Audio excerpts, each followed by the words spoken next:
Jay here for Stretford Paddock, that's Joe Smith, and this is Paddock Live with a bit of a difference because we've got a bit of breaking news. Earlier on this evening, there was a bit of a story that was released featuring Sir Jim Ratcliffe, some quotes from Sir Jim Ratcliffe speaking about the future of Ruben Amorim, saying that basically he believes the manager needs 3 years to be a success. So we'll get into the quotes, we'll see exactly what he's saying here. Is he saying he's backing the manager? Is he just saying, look, give him time? Is he saying he's going to get those 3 years that he needs? We will get into all that. But it does feel, Joseph, like a bit of a statement from Sir Jim Ratcliffe that, so far anyway, he's fully behind what Ruben Amorim's trying to do. Yeah, massively. I mean, look, we've got loads to get into. Obviously, it was a relatively, I think it's excerpts or sort of transcript, should I say, from a podcast that is set to come out tomorrow. Yes. I think the Times have got a new podcast, because if you go on the actual feed for this podcast, it's just called The Business Podcast. All it has at the minute is like a sort of preview for what it's going to be. I assume we're going to get this full interview, and maybe this is the full interview, but we're going to get this interview in audio form tomorrow. So we'll get into all of that. Loads to go through. He talks extensively about Man United, about Ruben Amorim specifically. Plenty to get into. So yeah, let's see what we've got. Should we get into our first graphic? What we got? Yeah, let's do it. Make sure you get involved in the chat and the comments as well, please, people. Come on, what we got here then? Big pun coming up from the boys. Anytime. Whenever you fancy it. How's it getting on? Cut to producer cam. Jesus. Here we go. Wet. Try and he'll succeed. Very good. I like that. Try as in 3 years and he'll succeed. Try hard, he'll succeed. Right, okay, yeah. It's good. Yeah. I like that. You're not a big fan, are you? It's now you've explained it to me, I like it. Does it sound better as triennial? Sorry? Say it again, sorry? Triennial? Triennial? No. Oh, so it's meant to be triennial. Oh, is it meant to be triennial? Yeah. What, 3 times a year? Well, it's 3 years. Oh, sorry. Yeah. So triannular? Yeah, but... Right, yeah. Love it. Yeah, no, so is it, so what, is it triennial is the actual word? But it's one of the things, is biannual and biennial. Is one every 2 years and one twice a year? But I don't know which one's which. No, I don't. I think biannual is twice a year. Biannual is twice a year. Biennial is every 2 years. Yeah. So yeah, because the centennial is 100 years. Yeah. So triennial, I guess, is 3 years. Yeah. So triennial succeed. It's good, actually. That's good. It took way too much chat to get there, but I actually have to say it's quite well put. Thanks. Right, I like that. Do you know what I mean? Yeah. I tell you what, it feels shit, but it actually is good. Thanks. So, you know, it's very much a Pyrrhic victory for you there, Ben. Here we go. Let's get into this. And we've got loads of graphics, loads to chat about, because it is a big, sort of beefy subject, this one. Jim Ratcliffe won't make knee-jerk decision over Ruben Amorim's future. Man United minority owner. What are you laughing at? Oh, Man United, Manchester United. This picture. Oh, I thought it was looks like he's consoling someone at a funeral. What the fuck? He looks like this is Rasclar is going on here. Also, immediate mistake in the graphic. This is from the people that broke something. What? This is from the, I don't know if you wanted to say it. It's not on there. Never mind. What's happening? Anyway, we've got Man United and Manchester United, so that's wrong. Man United, Manchester United. So, let's do it. Minority owner. Man United, Manchester United minority owner Jim Ratcliffe has given head coach Ruben Amorim 3 years to prove himself. Here we go, this is the big quote. He's not yet had the best of seasons. Ruben needs to demonstrate he's a great coach over 3 years. That's where I would be, he told business podcast produced by The Times and The Sunday Times. The press, sometimes I don't understand. They want overnight success. They think it's all a light switch. They think it's a light switch. You know, flick a switch and it's all going to be roses tomorrow. We've got more. Let's just get straight through these so we can get a bit of context here. You can't run a club like Manchester United on knee-jerk reactions to some journalist who goes off on one every week. Asked what would happen if the Glazers told him to sack Amorim, Ratcliffe said it's not going to happen. The Ineos boss added the Glazers were happy for him to take charge, adding, that probably sums it up. We're local and they're the other side of the pond. That's a long way to try and manage a football club as big as complex as Manchester United. We're here with feet on the ground. They get a bad rap, but they're really nice people and they're really passionate about the club. Ratcliffe has come in for criticism of his own after controversial job cuts designed to drive costs down, saw around 450 jobs axed and the removal of perks like subsidised staff lunches. The costs were just too high. There are some fantastic people at Manchester United, but there was also a level of mediocrity, and it had become bloated. I got a lot of flack for the free lunches, but no one's ever given me a free lunch. The business podcast via Irish Examiner. There's a lot to get into that. We'll get into the free lunch stuff, but I think we should start with the Amorim stuff, because that's the beef here, isn't it? Yeah. I mean, no lunch puns intended. You go first on this. What do you make of this? Can we get that initial sort of slide back up, just so we have it in front of us, this sort of the talk about these 3 years and exactly the way he words it? Because obviously, giving someone 3 years and wanting to give someone 3 years are two very different things. So this is it here. He's not had the best of season. Ruben needs to demonstrate he's a great coach over 3 years. That's where I would be. I guess he's talking about his sort of stance on how long the manager gets. Yeah, look, anyone with half a brain knows that if Ruben Amorim was to lose the next 7 matches or whatever, he'd get sacked. Yeah. There's a limit to this. There isn't. It's just not, you've got 3 years no matter what. There's obviously comes to a point where if things didn't improve, if it didn't look like the club was moving in the right direction, they would pull the plug. But this very much feels, me and you were talking earlier, more emphatic, more supportive than we ever saw him towards Erik ten Hag. Massively. Even when Erik ten Hag had just won the FA Cup final, it was blindingly obvious that Jim Ratcliffe wasn't that enamoured of him. Yes, he'd say things like he's the manager, it's the football department. I sort of leave it to the football guys. Barada and Wilcox saw that one out when he was asked about ten Hag. Now he's saying, look, he needs these few years. And I think that you've got to remember that the funny thing with Ruben Amorim is I feel like it's all connected. They're all entwined. Him, Barada, Wilcox and Ratcliffe. This is all their fates are almost sort of stuck together because, I mean, obviously Ruben Amorim can get sacked and Sir Jim Ratcliffe's still going to be a major shareholder. But they got rid of ten Hag. It was very much a Barada decision. It was very much a Wilcox decision. Those guys coming in was very much a Jim Ratcliffe decision. It feels like this is their guy, this is their project, so they're all in it together. Now, that doesn't mean that he's immune from getting sacked, but you can see why they're more keen or they're keener to back him than they perhaps would be over a manager they inherited, where they could go, we didn't hire him anyway, just get rid. They brought him in, and they brought him in against Dan Ashworth's wishes. That was obvious. They brought him in before he wanted to come in. First time I've ever seen that in United's history, where a manager's come in and said, or been asked to come in and said, actually, I'd rather wait. And they've gone, well, come in now anyway, we'll give you a load of dough if you do it now. And he's gone, right, okay. So it does feel like they need this to work. They want this to work. And that's probably why he's come out with this and giving him that sort of, not quite the vote of confidence, because that's a kiss of death, but a bit more vocal support than we ever saw Erik ten Hag getting. So I think it is a sort of, probably a pleasing thing for Ruben Amorim, because he says, yep, I've got, the owner or the minority shareholder, however you want to term it, is coming out and giving me that support. But he's going to be very much aware that he has to keep winning matches if he's going to keep his job. I just feel like, I've said it earlier on in the season, and I'll say it again, that the bar is low with Ruben Amorim. And I think he can get away with a lot of things that no other Manchester United manager, perhaps since Sir Alex Ferguson, would get away with. I think if we finish 7th or 8th even, he'll keep his job. Yeah. Can you imagine saying that about anyone else, post-Fergie especially? No. But he has to finish 7th or 8th, and at the minute, we don't know if that's going to happen. So, yeah, it's a positive move, and I get it. I get why he's done it, but I don't think you can just go, well, that's it. We're going to see Ruben Amorim in the job in 2028, because we might not. Yeah, I mean, go on. What do you think? No, I agree. I like that he said this. From a sort of what do I think of it? I'm glad he said this because, as you said, Jay, whether or not he does last for a further 2 years, which is pretty much what it is, or not. Having these constant kind of will he sack him, won't he sack him stuff hanging over every single result, whether it's a draw here, a couple of drop points there, or even just a bad performance in a win tends to be enough to, for the social media to think you deserve the sack. There's a lot to kind of go through with all this. And I think him saying this is a good idea. You said, it's not a legally binding contract. No. He doesn't have to be here for 3 years. No one's going to get sued or, sent to jail if he isn't. No. But I think saying that he should be and telling the fans that this is a long-term thing. And not as in we're going to stick with Amorim no matter what, but it's not going to just be, we're back. Obviously last season was terrible.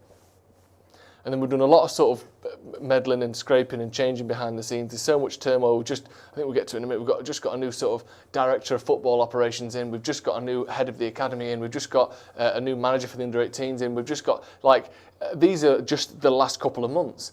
Or the last week or so in a couple of those cases, let alone the turmoil over the last 18 months, 2 years since Ineos and Jim Ratcliffe came here. Every single person is different, almost. The training ground is different. I know it's the same place, but it's renewed. The talk of the stadium, again, that's up and down, I get that. But it's like Manchester United is going through such a roller coaster of change that I think what it's at least allowed them to do is have the manager and have the team above the manager strip back the squad and take out the players that shouldn't be there. I think other than, and I don't mean this as an attitude thing, but I think other than maybe Casemiro, who sort of stands out as wait a sec, you're 33 and you're starting and you probably shouldn't be. That he's the one to me where you go, what's going on there? And obviously the others were sort of attitude and kind of, the amount of money they were being paid issues. I think we were always going to go through a period like this, because what it felt like before is we were always trying to bring in a manager to top us back up to win the league. It was a top up. It was, let's just, don't worry about cleaning all this mess up. Let's just start cooking on this and we'll be able to make something brilliant. Whereas now it's like, fucking hell, there's mould here from 2010. We need to scrape everything back. Do you know when they go to a hoarder's house? And it's like, yeah, you could probably make it look a bit nicer by putting some drapes up over all the fucking nappies full of shit, but they're still going to be there. Now it's like, we're going to strip everything out and we're going to try again and do it properly. And that's going to mean it's going to take time to clear all this stuff out. And obviously, you don't want to finish 15th in the meantime. That's pretty disastrous. But I do think accepting and understanding that this isn't a 6-month thing or a 12-month thing. As we said before, Ruben Amorim's got 4 players of his own in this team. Not that he necessarily handpicked them all, but that's it. You wouldn't expect a team that finished 15th or even one that finished 8th to be only 4 players away from being back to the very top. And I think we've got to, see that through a little bit. No, you make a good point as well, because the signings have very much felt like long-term signings. Even if the manager wasn't 100% keen on them all being so long-term, because there were rumblings, weren't there, that he'd have preferred Ameesh Martinez, for example, over Son Lemons, because Martinez is someone who can come in straight away, whether you think that's the right decision or not, and play in the Premier League immediately and be ready and good to go. There was rumours that he wanted a midfielder over Benjamin Sesko because he felt like right now the most pressing issue is a midfielder, not the fact that you've got this very talented young striker who is available. But it was a case of, well, look, it's long term we're looking at here. Yeah. So I get why Sir Jim Ratcliffe's saying it. I get the idea of backing the manager, and I get completely where you're coming from. I'm going to get in some of the comments. Yeah, because I know a lot of people won't be entirely happy with this, obviously. And also, let me know, there's 2 sides to this. 1, are you happy with it? 2, do you believe it? Yeah. Do you think this means he's here to 2028? Or do you think it's almost meaningless? And, are you happy with Jim Ratcliffe saying it? Are you disappointed he's saying it because you feel like it might mean that Amorim is going to stay, you don't want him to? Or do you think, it doesn't matter? Bill O'Reilly, who's been a member of the first team for 46 months, says, judging whether Amorim is a great coach over 3 years might include some of his time at Sporting. Not necessarily just about his time at United. I have looked at the quotes. I do feel like he is talking about United, I'm being honest. Because he was at Sporting for, 4 years? 5 years almost? So that would be a strange one if he was saying, oh yeah, let's judge him over 3 years, but 2 of those years are at Sporting. He's been here for 1, so I'm sacking him next week. Yeah. Do you know what I mean? I know that's not what you're saying, Bill, but... And maybe if Amorim had only been at Sporting for 1 year, that would have a bit more credence. I do feel like the sort of the comments are about his time at Manchester United and about what's going on at United, I should say. Rafa D says, I'm really tired of seeing that photo of 12-foot Sir Jim cuddling Amorim like he's a local orphan and he's about to wash his hands. Sorry, we will endeavour to find a new one. Joshua Bowater says, has Joe shared his apples with you, Jay? Least he can do after ditching you and Wayne Rooney to go apple picking. So I'll tell you a little interesting fact, well, I think it's interesting, about Joe's apples that he brought in. I've had 2 of them, haven't I? Yeah.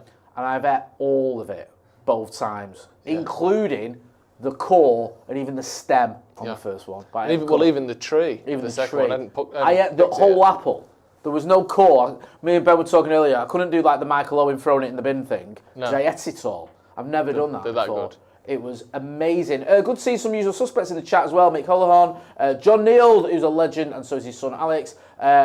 Notch is there. BMW Racing 1974 says thinks it's a tactic to quiet down the noise. Yeah. Good move on Sir Jim's part. That's a good point. It might just be a look. Let's just shut the up for a bit. Let's, you know what I mean. Let's have a little bit of hush. Let's do this. I'll come out. We can all stop speculating about the manager and focus on beating the Scousers. Yeah. That would be a pretty clever move, to be honest with you. Yeah. And also, he's not beholden to this statement because you can interpret it how you want. Yeah.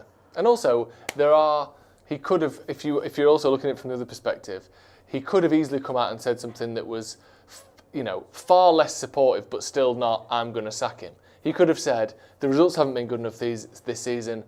We're Manchester United. Things have to improve. Yeah. He could have said that. And still it wouldn't have been he's sacked in the morning. But he's clearly made, like you said, a concerted effort to be very, very strong on the fact that not just is he safe, I'm looking 2 years down the line with this guy. Do you know what I want to do? Where is this from? Is this from the Business Podcast? Yes. I'd really like to watch that podcast or listen to it because it'll be interesting to see how this all pans out, this conversation. What is the reason behind the conversation? What is the reason behind it all? Is this a general discussion about his business and to United and then he's asked these questions? Do you know what I mean? Because you don't know just the sort of the reason he's saying what he's saying. Yeah. I mean, you can interpret it from the quotes you've got, but there could be a little bit more context to it. So it'd be quite interesting to sit down and listen to that. And I think, like you said, Joe, it's out at midnight tonight or tomorrow, so we can have a listen and see just what he's saying. Because I imagine they covered more than just Ruben Amorim and his time at United or whatever. But it'll be interesting how the conversation sort of went towards this point and what he was saying. Because there's an element of it where you think, we've just beaten Sunderland, maybe you don't need to say anything. Like, right now, as it stands, Ruben Amorim is relatively safe because no one's thinking you just won a match, it's 7 games in or whatever, you're going to sack him. So why did you need to say anything? So that's why I just want to see the sort of the lay of the land with the conversation. Yeah, if that makes any form of sense. Joe C has been a member of the Academy for 57 months. Says, thank you. Maybe a message to players who are hoping to wait out the manager and not be all in on the project. It's a fair point. Sam Ritchie says, thoughts on Lacey training with England? Think he'll get a debut this season for United. Shea Lacey, I mean, I was chatting to Finn about Shea Lacey a little while ago, and he was saying, I think we're going to cover that story a bit, but I was chatting to Finn about Shea Lacey, and he was saying that when all these young players were coming through, like Miles Lewis-Skelly, Ethan Anweri, and Shea Lacey was the one who everyone was going, he's the dude. He's the guy. And, you've seen the likes of Anweri and Miles Lewis-Skelly obviously do very well at Arsenal. So we'll get to that in a minute, but first of all, we've got some more stories. Yes, what we got next? To desert or not to desert? Desert.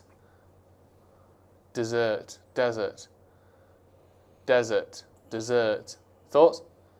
To desert or not to desert? I get it, because it's like to desert. Like he's is he a deserter or is he a desert? To desert or not to desert? It's not a phrase. No. It's not a known term. Like to be or not to be is. Yeah. To the desert though. What? To the desert as well. Yeah, I get the desert bit. But the point Jay's making, sorry Jay. No, please do. The point Jay's making is that the phrase to desert or not to desert, whilst yes, you are playing on that, isn't a sound foundation sort of linguistically. It isn't a known term. You could have said, will he desert us? Yeah. That would have been a pun that included the desert or desert. We were thinking about just putting the word desert. For those who didn't hear, they were thinking at one time to just have the word desert. Right. But surely deserter would have made more sense. Yeah. We also had that for We had a lot of... that we chose to go with this. So I think this is, I think, right, a horse designed by a committee. we need to get you a mic We tried it for a bit. to explain this, because I can we only took it imagine off how him. frustrating this is for the viewer. Yeah. Listening to you two geniuses sat there explaining the list of options you didn't take up and the one that you went with. So next week we'll get you a mic. Yeah, we'll do that. Of course, he's all for it. Yeah, of course they are. Yes, you'll celebrate that. Yes. It's only so we can tell you off with more sort of back and forth. So we can have a little bit of, like, because I feel like it's all one way at the minute. Sorry, carry on, Joseph. Ben Jacobs. Saudi clubs understand that Man United will demand more than £60 million for Bruno Fernandes. Fucking right, we will. The midfielder will potentially only have a year remaining on his contract next summer. Officials from Saudi Arabia remain in contact with Fernandes' representatives and continue to view the Portuguese star as a priority target for 2026. No January move is planned, and that stance will only change if Fernandes indicates a shift in his own intentions.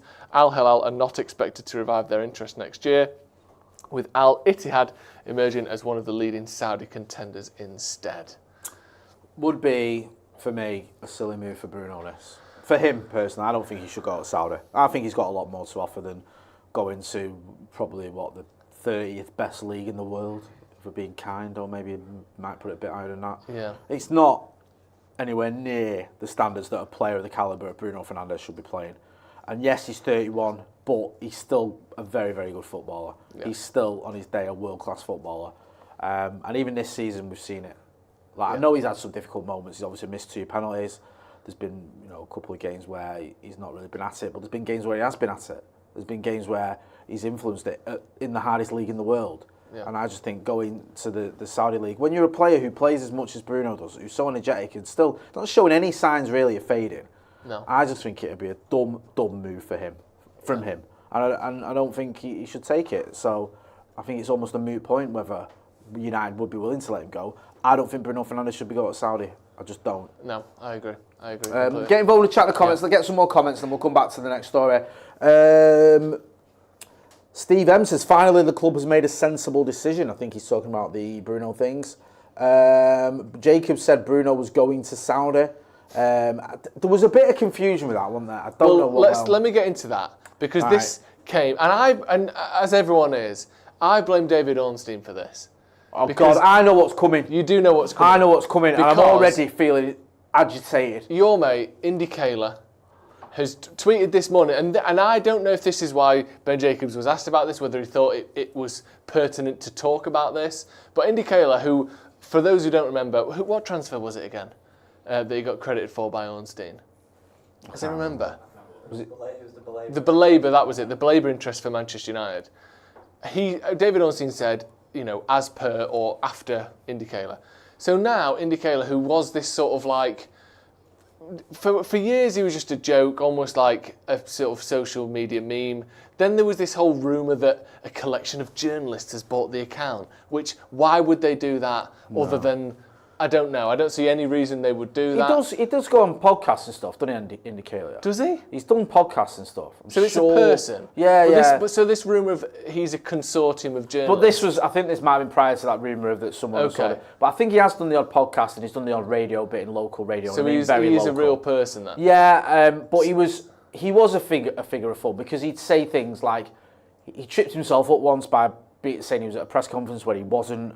He's just a notorious liar. There was things where he'd say, these people need to, certain accounts pretending to be journalists need to pack it in, they make life hard for the rest of us, and think, well, that's what you're doing. Yeah. There was strongly substantiated rumours that he worked in KFC.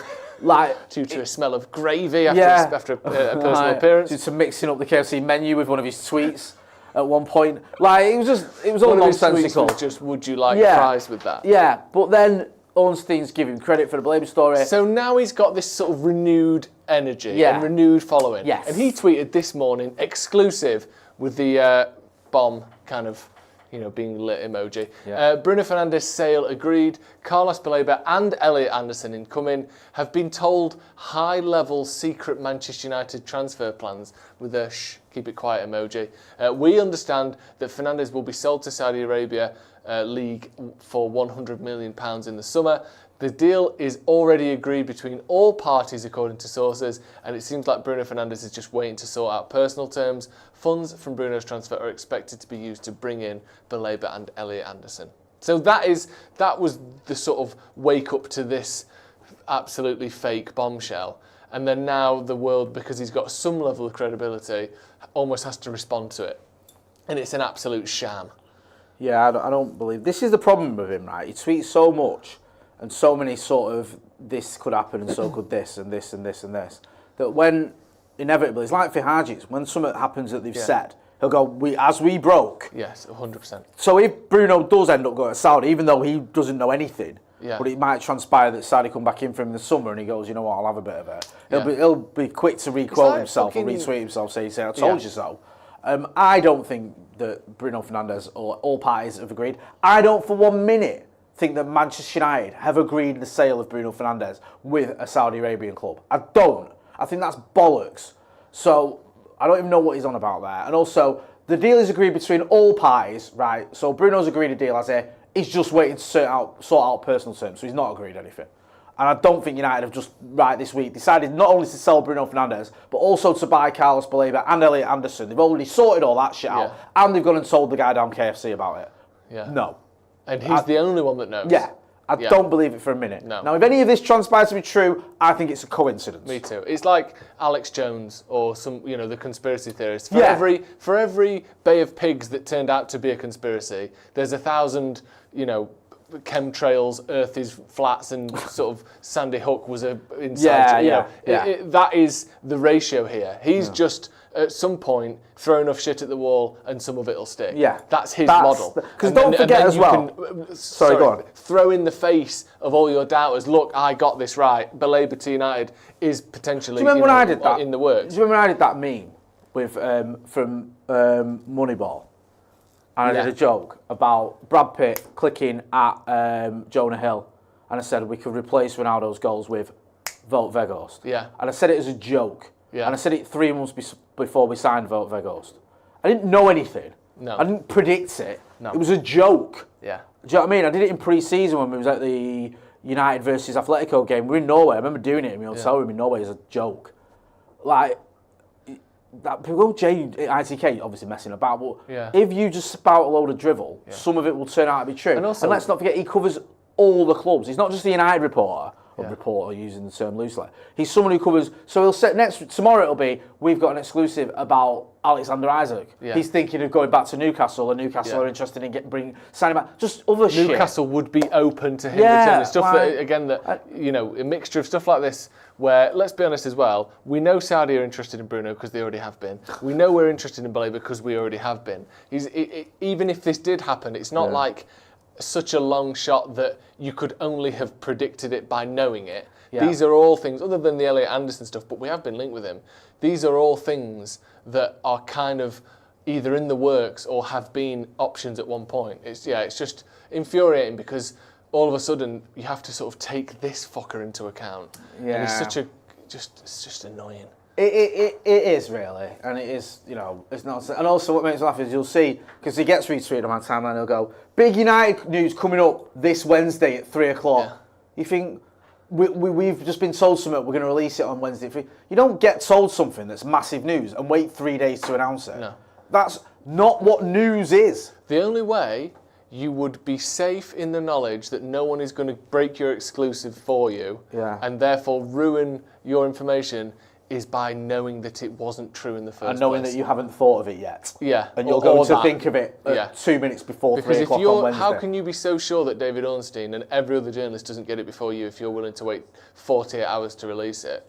It's because it's not true. Right, should we move on? Because it's enough of this. Some comments first. Joel says, give Amorim time. It was unfair to judge him without Rashford, Sancho, Anthony. Last two were awful. I love you all, GGMU. Cheers from Belgium. And Joel's been a member of the Academy for 49 months. Good to see Miss Man United in there as well. Talking about you made dreams happen. Yes. Chris Griffith says, Weghorst better than Wirtz. I agree. Danny Sabbath says, we've missed penalties from being 3 points off top. It's not all that bad. Mental. I agree. It's not all that bad. Right. I agree. Let's get into our next story and what we got. All these changes are manic. Brilliant. Yeah, good that. Much better. We made that while we were live. They made that while they were live. Why did you make it while you were live? Because we forgot. Because you forgot? We forgot to make a graphic on it. Honesty is the best policy. This is why you're getting a mic, so people can hear what we have to listen to. Vile. Yeah, but well vile. Former Arsenal director joins Man United from Brentford. Manchester United have agreed to appoint Ameesh Manek as new director of football operations. Manek will oversee the running of Carrington HQ, like it's fucking MI5. Carrington HQ has fallen. This is from the BBC, Simon Mockbell in particular. Director of Football Operations is so NFL as a term. Yeah. He's going to work front of house. Do you know phrases like that you don't really see in England? Yeah. I don't know what that is. No. I've tried to Google it. I've tried to find out what the fuck it means, and is it different to a sporting director or a football director? Where does this fall in the hierarchy with your, Baradas and your Wilcoxes? Is it above, in between, below, simply adjacent to? Obviously, I'm making assumptions based on I've not heard of him as being a footballer. I don't know him as a man. He looks like he's about to tell us how his tech business made £1 billion last year. Yeah, he's got real tech bro vibes, which makes me think he's not going to be plucking transfer targets out of thin air. He does seem very sort of, Do we know? Can we get a little bit of background on him? In fact, just bring his Wikipedia page up for us to have a look at. I don't really know anything about him. Obviously, like I said, Director of Football Operations. Where in the hierarchy is that, and what is that doing? Is that kind of the job that Jean-Claude Blanc did at PSG, where you're sort of looking at like the brand that is Manchester United? But then that's not football operations, is it? Football operations implies there's a sporting element to this. We've got not his Wikipedia, we've got his LinkedIn. That's fucking handy, isn't it? So he's got 25 Tell you what, years. send him a request and we'll wait till he's accepted it. So this is his LinkedIn. Let's leave it at that. MBA, not the NBA, he's not a basketball player. MBA and FA, Technical Director, Qualified Leader with 25 years experience in sports, financial services and hospitality across. So what, he's worked in a restaurant? He could have worked in a restaurant for 23 of those years and then ended up doing a bit of sport for the last 2. Let's have a look at his. So he worked at Brentford before. He's worked for the FA. Let's get his Wikipedia page up. Does he have one? I don't think so. I'm going to get BBC article. There's a BBC article. Okay. Yeah, that's not got much. Have you got anything? Yeah, it's the same. It's hard to find some meat on these bones, isn't it? Yeah, we'll maybe have a little bit more about him in the news in the morning. What we do know is he's got over 500 connections on the world's premier business social marketplace. Yeah, he's been at Arsenal. He will effectively run United's Carrington training ground with responsibility for travel, security, training facilities and staff management and infrastructure. It feels like a logistical type of role. It does. Like management and what was it? For travel. Like. Oh, so he's ringing up Stagecoach? Yeah. Do you know what I mean? Asking like, Ahmad, have you got your rail card? Yeah. Like, it doesn't feel very... Well, he's almost out of the 18 to 25 bracket. Yeah. Isn't he? It doesn't feel very football. It just feels logistic. Like, this is a guy that's organising shizzle. So it's the direction and the maintenance of the footballing side of things without being a football And also, role. the fact he's doing the men and the women's team makes it feel like... Yeah, it's an overview. Yeah, it is very... We'll try and find out a little bit more about this dude. Ameesh Manek. Let's Ameesh get into Manek. another story then, what we've got next. Let me make sure I get this right. Seen men come and yo. Fucking hell. This is a fuck off kind of situation, I'm afraid. Seen men come and yo. Right. So all of this put together is meant to sound like Semenyo. Yeah, obviously. I get that. I'm seen men come and yo. Right, go on. I had to stop Harry from making a lot of... What's the come and yo bit? Come and go. It's just... Seen men come and yo. It's meant to be come and go. Yeah. So we've seen men come and go. Yeah. Seen men come and yo. Yeah. It's fucking dreadful. Honestly. It's beyond abysmal. It's really bad. And the fact that it's all meant to be sort of... It sounds good, doesn't it? He into just said. This is Semenyo. like talking to me fucking cat. Yeah, seen men come and yo. It sounds good, doesn't it?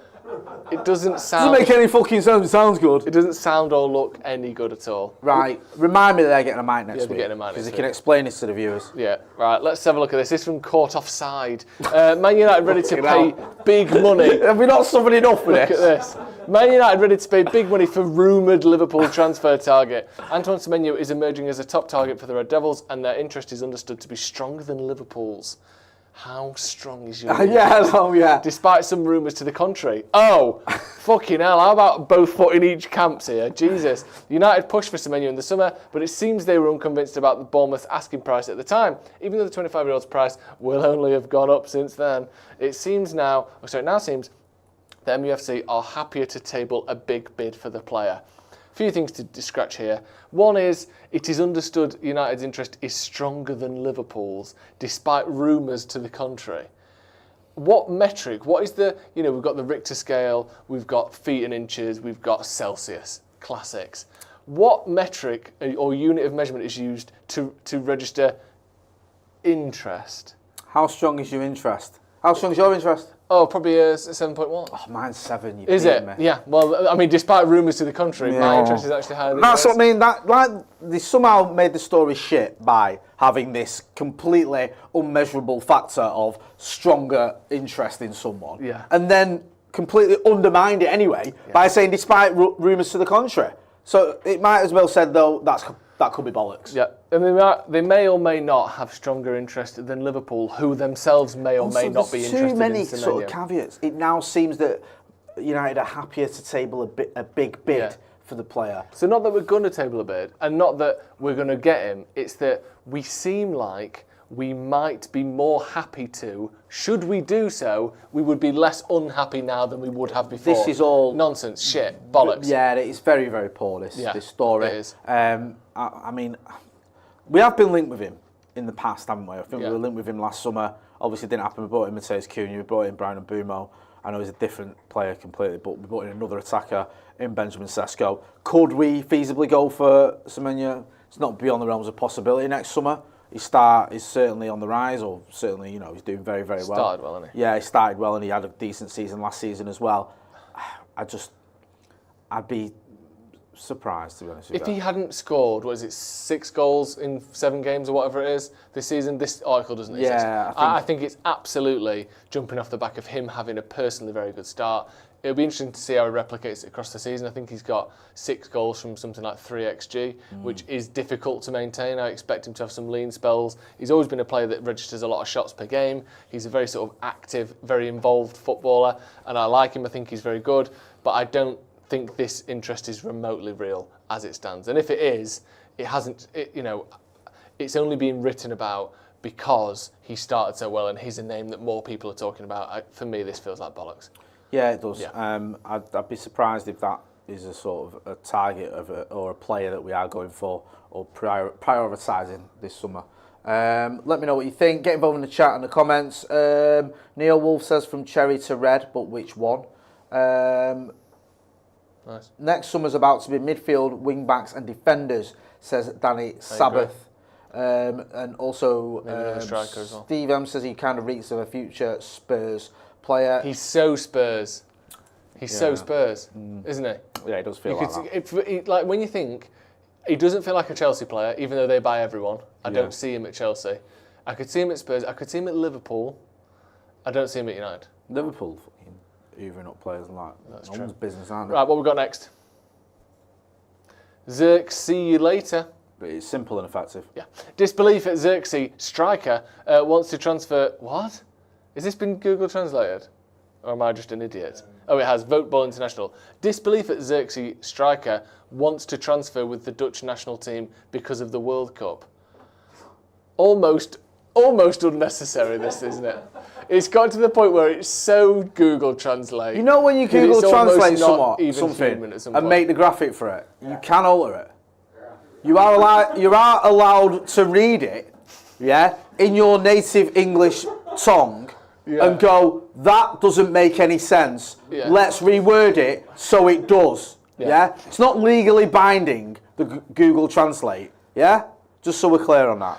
This is from Vote Ball International, which I think translates to Football International. Thank you. Zirkzee is eager to play for the Dutch national team at the World Cup and sees a winter transfer as a way to achieve this. This is very well written so far. This second bit's all right. If the opportunity arises, Zirkzee will seize it and leave. Last summer, he was already linked with PSV, but he declined at the time. Napoli and Juventus also showed interest, while AC Milan was also mentioned. It's hardly surprising that Zirkzee is doing well to attract attention in Italy. After all, he made quite an impression there in the Bologna shirt.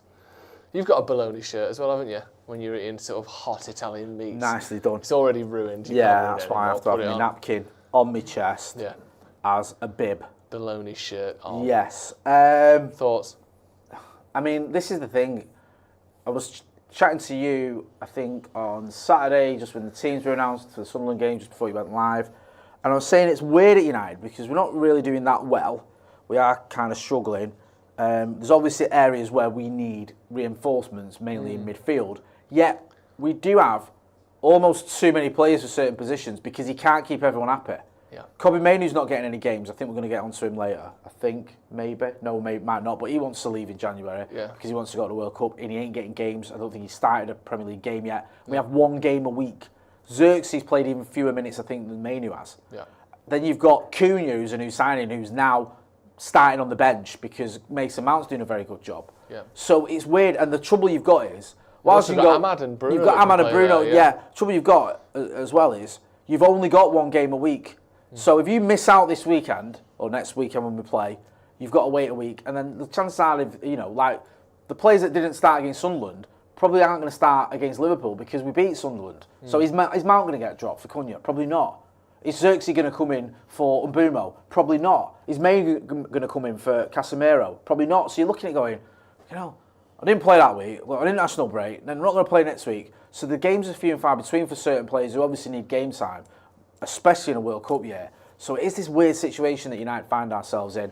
I wouldn't blame Zirkzee for leaving. I don't think he's going to get many games. I just don't. Do you think that's fair? Yeah, I mean, I don't blame the player for wanting to play football. No, do you think it's fair that he's not playing? Because it's one game a week, it probably is. Yeah. It probably is. I can't fault Mason Mount for his performances because he's been very good. Obviously, he just scored as well, and you highlighted it really well. I think it was you on the review. He's done this a few times well. He doesn't just attack; he drops deep. He gets hold of the ball. He sticks foots in. Mason Mount. He's a bit of a grafter in it, so he sort of works really well in this Ruben Amorim system. Brian Mbumo isn't getting dropped, and nor should he. Sesko has found his goal scoring now. Again, he's not going to get dropped. Zirkzee's not even out-and-out striker the way that Sesko is. And that's it, innit? It's that front three. What are you going to do? You've still got Cunha who's on the bench ahead of Joshua Zirkzee, you'd imagine. Yeah. So the only way he gets in is if there's injuries, there's rotation. And some of this rotation, yeah, you get him minutes. He got some minutes, I think, against, I want to say Brentford, I might be wrong. But is Ronald Koeman, who's notoriously fussy about players getting minutes and playing, is he going to bring him into the Dutch squad because he's played half an hour in the last 3 weeks? No. So I sympathise with Joshua Zirkzee. I think he's a player that a lot of people admire. And I think had United not gone out and bought the likes of Cunha, the likes of Mbumo, there'd be a lot of people saying Joshua Zirkzee should be starting now because he's good on the ball, he gets stuck in, he's got a little bit about him, he's exciting to watch. He's been compared to Dimitar Berbatov in the way he's got that languid style. Yeah. It's just almost like he's just pretty nonchalant. However, I just don't see him getting any minutes. So what do you reckon? Yeah, I think he doesn't really fit the style very well. I think he's not athletic and kind of intense enough to do the work off the ball, and I think on the ball he's not good enough at finishing. His passing, while he's not a Bruno Fernandes on the ball, is he? He's not threading people through. He can play nice passes into the channels. He can strike the ball, quite cleanly in terms of passing, but he's not a genius with his passing. No. There's nothing about his game where I think that thing you do there is so good you have to get minutes, especially in a Premier League where athleticism, energy, compare him to Semenyo. Two players, they're not exactly the same position, but they're both kind of forward players. Semenyo suits the Premier League. He's all energy, he's all intensity, he's just non-stop. And I think Zirkzee, like you said, he's a bit Berbatov-ish, but without the amazing finishing of Berbatov, without that, wonderful passing that Berbatov had. I just think you're languid and you're interesting, you seem like a nice guy, but it's just not enough, I'm afraid. Yeah. I don't think it is. There's someone in the comments, Mathematic says Ahmad and Big Bright going to AFCON. I hear that. Yeah. I get it. That's a few months away for starters. And secondly, even if that was to be a factor, there's no guarantee you'd start still. No. Because you can play Bruno and Mount there, Cunha and Mount. Yeah. Or any of those two of those three. Yeah. And then Mainoo can play there as well if you need him to. The manager sees him perhaps in that position. Yeah. And also Ahmad, I think you could have Dorgu and Delo as your wing backs. Yeah. So I don't think that the Ahmad factor helps Joshua Zirkzee. The only thing I would say to Zirkzee maybe is if between now and January something happens to Sesko, where the manager looked at him and said, I could try you as a 9. Because it's not, he has played as a 9. I know he's like this 9.5. But that might That be in something. itself is a problem, though, isn't it? Yeah, That's not a position. He might get a look in then. But even then, you think Also, maybe Bumo could play up front, so I don't know. The way you see him in interviews, you see his demeanour, he seems like an intelligent, switched-on lad. He doesn't want the next, what is he, 24 years old now? These are big years for sort of setting who you are in European football. What is your level? Who do you play for? Are you going to spend the next 10 years playing in the Champions League as a sort of, important part of a big team? Or are you going to be someone that floats about looking for a home for the next few years? If I was him, I'd want to get out and try and go to Juve or Inter or one of these teams that like him in Italy and be a player for them and be, that be your legacy in your career. Not, I stayed at United and then I stayed another year and it didn't work out and then I got a loan to, Fenerbahce and then I got back and then, you know what I mean? I think now's a good time for him to sort of put his flag down somewhere and I think he's, like I said, I like him. But it doesn't seem like it's going to work at United, does it? No, we'll have to wait and see. Obviously, anything can happen, but it's weird because I think if Zirkzee was to leave in January, I think that a lot of people would be very fond of him. Yeah. And I think he'd leave with his sort of reputation intact. He's very likeable. Yeah, I don't think many United fans would be like, he was a disaster or whatever. And you look at what he went through when he got booed and then he came back and had some good games and was entertaining to watch and was one of those few players that actually entertained last season when things weren't going too well. So we'll see. We don't want to give him up on him just yet. Let's talk about someone else. What we got? Upamecano, yes. Does the trick. Yeah. It should technically be Upamecano, yes. Yeah. Because the N is part of N's no. from the no. All right. Well, I'm going to getting snippy. A little bit snippy there. You know when you said that then? Ben, you can't even went, all right. Ben getting his back up now, producer Ben. Do you know make what? of that? I can't wait for this mic next week, honestly. All right. Chill out, lads. Yeah. Upamecano. This is from Build. Man United get serious for spectacular free agent signing after partial agreement struck. Love this. This sets it up so nicely to just be absolute bollocks, doesn't it? According to the latest from German outlet Bild, Man United are thrusting themselves to the front of the queue for Dayot Upamecano. The France international, 26, is out of contract next summer. Bayern Munich are frantically attempting to tie Upamecano down to fresh terms, and they have made some progress. Bild's Christian Falk, your friend Jay, reported on October the 6th that an important step forward has already been taken in negotiations, as both sides have now appeared to reach an agreement on the base salary. Just to be clear, that is Bayern Munich and Upamecano, isn't it? That's both sides there, isn't Man United and Upamecano. No. So the story here is Upamecano is going to stay at Bayern Munich. Yeah, that's the story now. Like, I don't. Where does Christian Falk even mention Manchester United? Can we get the article up so we can look at the full thing? Because that, to me, is talking about Bayern Munich. Bayern Munich are attempting fresh terms. Christian Falk said an important step has already taken place in negotiations. So if we can get the original article for that, I think this is a story that we can just swiftly move on from because... Well, Christian Falk tweeted it yesterday. Dayot Upamecano and Bayern agree first stage of new contract. Can you get the who was this for? Give Me Sport, was it? Who was it? Team Talk. Team Talk. Get the Team Talk article up. Because we need to start getting a blacklist going here. The club president, Herbert Hainer, spoke about the discussions. The talks are ongoing, led by Max Erbel and Christoph Freund. Yeah. And of course, I hope Dayot stays with us for a long time. The next hurdle for Bayern Munich to clear now appears to be the signing fee. On that note, some sort of talk about Antoine Semenyo. So then he goes on to say why they want to keep him. And it also says that it looks like Dayot Upamecano is the favoured partner alongside Jonathan Tah. I mean, all the indications are that he's going to stay at the Allianz. So apparently Bild said that, no, go back up. Bild said, go on the blue link where it says about Bild, further up. Where it says about Upamecano. No, Upamecano. Keep going. There you go. It says that they were keen to stress. Is that the article you've got there?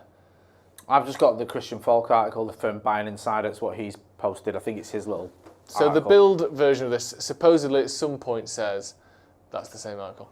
Supposedly at some point it says that United were ready to get serious. I think this is bollocks. I think he's going to stay at Bayern Munich. I think he'll stay at we should move on. Bayern Munich. And also, I'm glad he is.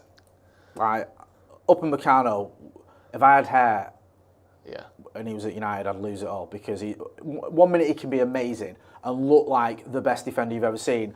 And the next minute he can genuinely look like someone who's took a bung to throw the game. Yeah. Like, he is unreal. Against City in the Champions League. Oh my God, both legs. Yeah, what was going on there? He had a disastrous first leg, and then the second leg was worse. Yeah, it was amazing. It was amazing. Like, I think City scored like 6 goals over the 2 legs, or 7 goals, and he was responsible for like nearly all of them. And then on the other hand, you have the game like we had against PSG where he was man of the match. Well, there's that one. I was thinking of the United game at the Allianz last season or 2 seasons ago, where he completely pocketed Garnacho. Yeah, like, and everyone thought, oh yeah, this could be the one. Down.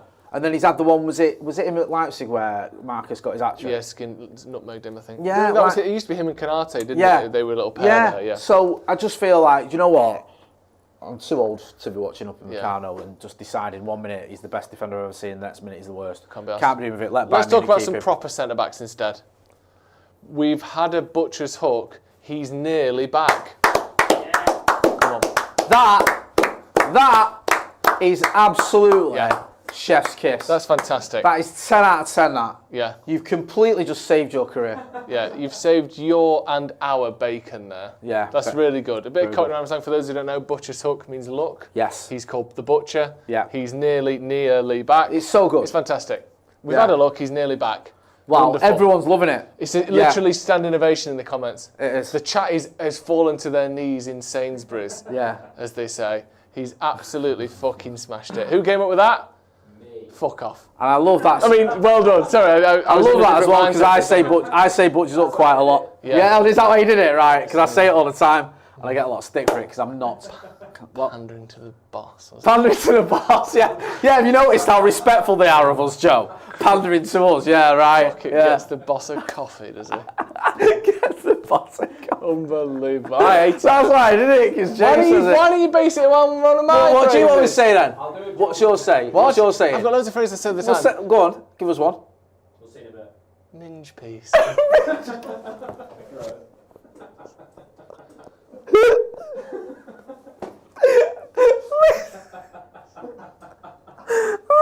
Say that a lot. Mathematic has gifted a Stretford Paddock membership. Thank God to save me from it to comment on what Joseph has just said. Let's get into this story and we'll get into some of the comments as well. This is from TYC Sports. Touch. Argentinian. Lovely.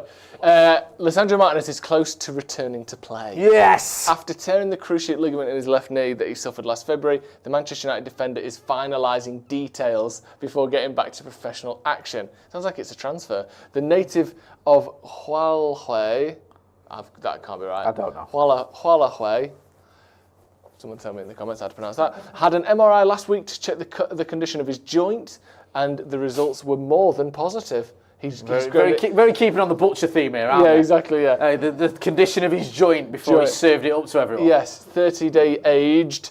Given that scenario and the fact he's doing field work with the ball alongside his team, it's expected that Leisha could return to play by the end of October. Delicious news. Last February, it was this February, wasn't it? It's not been like 20 months, has it? No. Okay, I know that's not either way anyway. Good news, still kind of in line with what we thought though. Yeah, I think we've all said by this. Any time, has it? We love Martinez. We hope he can come back and be the player that he was just before he got injured and the player we saw in that first season under Erik ten Hag. What we don't want to do though is rush him back like we did after his first injury, where he came back. Didn't quite look right. I remember Mateus Cunha, funnily enough, absolutely destroying him at Old Trafford when Cunha was at Wolves. Didn't seem right. Then he sort of got another injury, didn't he? Then he came back, then he got another injury, which wasn't really connected to the first one, which was just bad luck. We just want to get him rested, get him fully fit, make sure he's 100%, and then bring him back, because we've all said it, so it's not just me, he is perfect for Ruben Amorim's system. He would fit in perfectly. Aggressive, presses high, fills the space well, reads the game, great on the ball, everything you want. Everything you want, great under pressure, just absolutely ideal. mentality as well. Mentality, yeah. We lack a few sort of leaders when things are going wrong. He's definitely one of those leaders. Absolutely. So, yeah, maybe we can get I'd him love back. to see him and De Ligt form a proper partnership together. I Him, would. De Ligt and Yoro is a sensational back line if he can get fully fit and trust his legs. What have you made of the hair dyeing situation? It's a little bit Paul McCartney in the 90s, isn't it? Yeah, no, it's quite odd that he's done purpley. this. Yeah, Like, he's gone for the hair dye anyway. But I don't think he needed to, but I don't No. know. No. It's interesting. I mean, I can't say he's anything going about through some anyone's things, hair. isn't he? Maybe he's going through a sort of goth phase. Yeah, loads of people still loving the Poland. Let me have a look. 911 Molinar says, fair enough, Joe, for attempting to pronounce that. Ross Murphy says, really good news. However, we got to be careful with him. Wrap him up in cotton wool if you have to. Yeah, I agree. You don't really It's his oh, emo sorry. era, says Chris Griffin. Yeah, that's it. You don't really see cotton wool these days, other than in female makeup products. Right. Do you remember you used to see? But they tend to be the flat pad now, don't they? Right, okay. Do you remember you just used You to get get a the bag bottle, of the cotton? fluffy ball things. Have you got some of that? I haven't. I think there's some of the females in my house have. Do they? Yeah, I think so. But Yeah. I mean, The idea of wrapping someone up in cotton wool, though. yeah, Could be yeah, lovely, that. yeah, it's very Do you like it when you bite on the cotton wool and that sort of I don't like grinding, it. I don't like that crunching feeling. noise? It's not nice. People struggle with it, don't Yeah, it's a bit. It goes through me a little bit. they? I love all that. But we'll bring What do you cotton think wool that back. is from a sort of evolutionary perspective? Why do you think that is? Because a lot of fears, you can understand them. Yeah. But there seems to be a big not liking nails on a chalkboard, biting cotton wool, the idea of like biting tin foil or something. Sorry, what did you say? Polystyrene for me. Polystyrene. What about it? As in it's that for me. That's what that is for me. What is? The sort of. Oh yeah, the idea of like playing with it or something, breaking it, biting it. It's a plastic spoon on ice cream tub in school. Plastic spoon on ice cream Plastic at school. spoon on ice cream. I used to have a tub in friend school. that was scared of cheesecake. No, they weren't though. No, she was. No, she wasn't. Well, can I tell you? But it right, wasn't- she wasn't scared of cheesecake. Well, it wasn't just cheesecake, but it was cheesecake exemplified the thing she was scared of. And I'll tell you what it was now. It was the concept. This is what she was scared of, right? And I mean, this is serious. She wasn't scared of cheesecake. She was scared of the concept of something soft and then something hard. So the way she described it was she had a fear of the gadunk. Do you know when you go in down a cheesecake and then you get to the base and it's a bit harder and you have to Yeah. press harder and it smacks into the plate? Yeah. She was scared of that concept. She was scared of it. The gadunk of a cheesecake. Really? Yeah. How did that manifest itself in life? Like, what that fear? Yeah. What did it stop her doing? Eating cheesecake. That was it, right? Yeah. She just couldn't eat cheesecake because of that gadunk. The bit. gadunk. Probably wouldn't love a quiche. Right. I don't like quiche, to be fair. Scared but of the gadunk? No, I don't mind the gadunk. I do like cheesecake though. It's one of my favourite desserts. Yeah. Final story.